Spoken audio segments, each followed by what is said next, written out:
I tried to save money by designing my own restaurant menu, and a customer called the health department.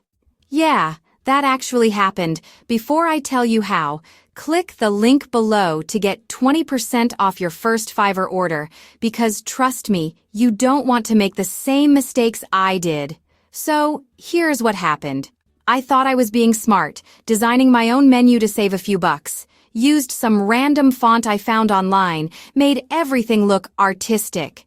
Turns out, the font was so hard to read that when I wrote fresh salmon, it looked like something completely different and very inappropriate. A customer thought we were serving something that definitely shouldn't be on a restaurant menu and called the health department, thinking we were violating food safety laws.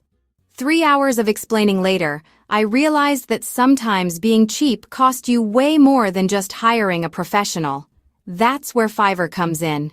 For just 20% off your first order, you can get actual designers, writers, and experts who know what they're doing. Don't be like me.